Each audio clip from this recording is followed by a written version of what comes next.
Hello, welcome back to Sloane Shitposts. Today I'm coming to you in high definition, which I usually don't do because A, I'm lazy so I just shoot on my phone, and B, the autofocus on this camera is very loud. You can probably hear it right now. It's so fucking irritating. But, you know, now that I'm just like really taking my YouTube career seriously, I thought I should probably use my fancy camera that I own. Like I could just put it on manual focus, but then it might be out of focus for the entirety of the video.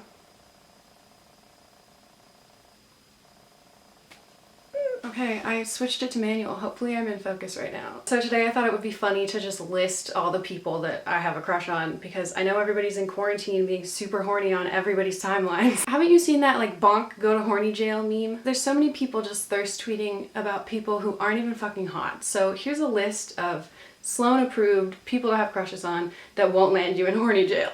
These come to you in no particular order.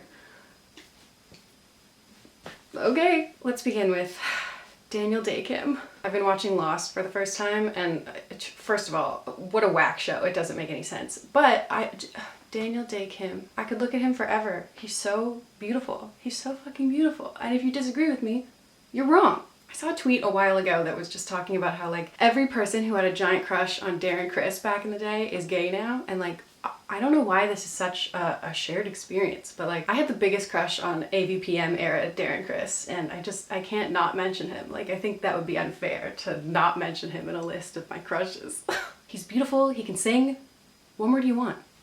Lakeith Stanfield. First of all, this man has the range. Oh Manson, I love her to bits, but she doesn't have the range. This man is in so many good flicks. He's in Sorry to Bother You, which is one of my favorite movies ever. He's in The American Death Note, which is one of my least favorite movies ever. Although I think his take on Elle is like pretty okay. It's pretty okay. That's, you know, he had to work with a shitty script, okay? That wasn't, I don't blame you for that, Mr. Stanfield. He's one of the best characters on BoJack Horseman, and also he's just really fucking hot. Just look at him. Look at him. Look at him. Half the people on this list are like on here just because they're super hot, but also there are people that are on this list that I'm like, wow, I just really admire your talent. I'm acting like this is like a thirst video, but really it's like the most wholesome thirst video of all time, because I'm just like, good job on your art, man. Fucking Margot Robbie. We all have a crush on Margot Robbie. I don't think I even need to explain this one. That one scene in Wolf of Wall Street where she has her high heel on Leonardo DiCaprio's face. Take a good look, Daddy. You're gonna be seeing an awful lot of this around the house. Oh, baby. Yeah, Mommy. Yeah. But no touching. Also, I think she's a very talented actress and takes on roles that are very brave. Like, I think Wolf of Wall Street was one of her first roles, and she's completely fucking naked in that, and also acting opposite Leonardo DiCaprio. Like, that would be so intimidating. Like, I could never. I have such a big crush on Lili Reinhart that my sister literally makes fun of me for it, but I just think she's like so radiantly beautiful. I'm excited to watch the rest of her career, where she can take on roles that are not written by people high on meth.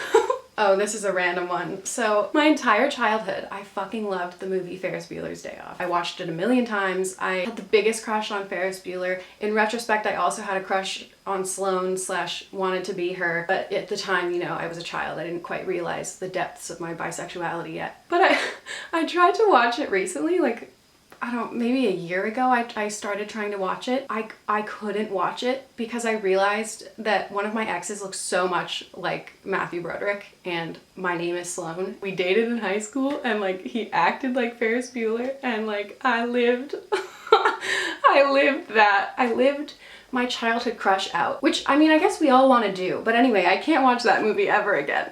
But I would be remiss if I didn't mention the fact that I totally had a crush on both / wanted to be both / kind of did that. She really did that. Moving on to Quinta Brunson. This woman is so fucking funny, so fucking talented. Showrunner, writer, producer, actress, tweets the funniest shit. We stan. I want to mention two people from Crazy Rich Asians. When I went to watch this movie, I went with another friend of mine who's also bi. The whole time we were just like, wow, this is what thirst really feels like. Everybody in that movie is so fucking good looking. But my two personal faves, Henry Golding is so beautiful. One of the most beautiful men I've ever laid my eyes upon. He's just, he looks like a statue of a man. And also Gemma Chan, just like radiating this like beautiful femininity in that movie. Oh, I swoon. Here's an obvious one. Somebody we all have a crush on. Antoni from Queer Eye. I fucking love watching his bi-ass just get progressively more flamboyant over the course of that show. It's hilarious. Here's a big one. Kerby jean-raymond. Oh, Kerby jean-raymond is the designer and founder of Pyre Moss, which first of all is just a really cool brand. It has beautiful design that I'm kind of horny for. But he's so beautiful. He's so good looking. Just look at this man. Just take a look at this man. Plus, a man who can dress. Chef's kiss. Not only dress, but design. Like, I don't want to minimize his achievements or his personhood just by saying that he's really hot. I guess this whole video I'm just objectifying people. But also, like, I'm horny for their talent. I mentioned Sorry to Bother You earlier, and Lakeith Stanfield's co-star in that is Tessa Thompson. Tessa Thompson. Need I say more? Ugh, you want to know why I don't shoot in HD? Because literally just now, halfway through filming this video, my card decided that it was full despite evidence to the contrary, so I had to fucking reformat it, which is very irritating. Every single part of the process of shooting in HD is just a fucking pain in the ass. Getting your camera, switching the lens, setting it up on a tripod, making sure the card has information, making sure your battery's charged, fucking transferring it to your computer. It's just a pain in the ass. It's a pain in the ass. I hate it. Okay, where were we? Here's what'll cheer me up. Fonda. Jane fucking Fonda. First of all, the woman cares about your health. Plus, she's very good looking and was like extra hot back in the day. But the coolest thing about Jane Fonda is that she just does a shit ton of political activism and has gotten arrested like a billion times because she knows that she has a bunch of privilege and can totally get away with having that happen. She's so cool. We stan Jane Fonda in this house. Jon Hamm. I can't tell if it's really like Jon Hamm that I think is hot or if it's Don Draper, but I've watched Mad Men literally like 7 times and I still can't decide. I don't think Don Draper would be attractive at all if he wasn't played by Jon Hamm. He's just so handsome. He's so classically handsome. Oh, that's so many matches. I'm so handsome. You did pretty well, actually. I'm so classically handsome. America Ferrera. I fell in love with her back in the Ugly Betty days when it was first on air, and I am in love with her to this day. Also super cool, also does a shit ton of activism. My mouth is dry. I hate it when people's lips smack when they're talking. Like, just please drink some water.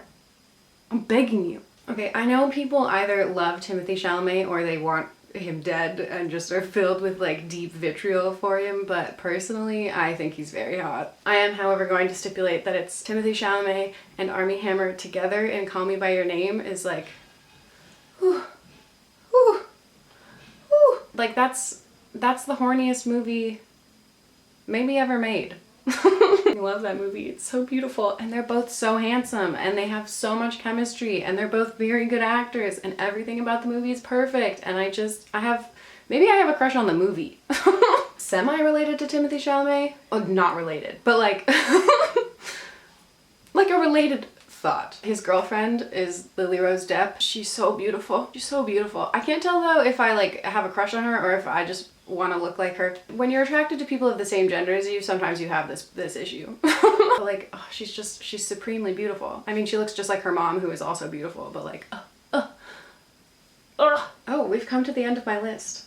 This list really makes no sense. The end of my list is a crush I think we all have. 90s Winona Ryder. She's still crush-worthy today, but just especially crush-worthy in the 90s. I just watched The Crucible for the first time the other day and I was just like, wow, Winona. If you've never watched Heathers, you need to. Right now. Please. Immediately. Pause whatever the fuck you're doing. Heathers is more important.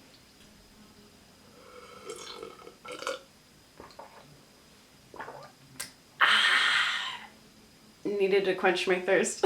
Anyway, hope you're all doing okay in quarantine. Don't go to horny jail. Just have crushes on people who are actually worth having crushes on. Okay, that was a weird video. You can subscribe if you want more shit posts, or you don't have to. You know, it's a free country. You can do whatever you want. I post every Wednesday at 5 o'clock.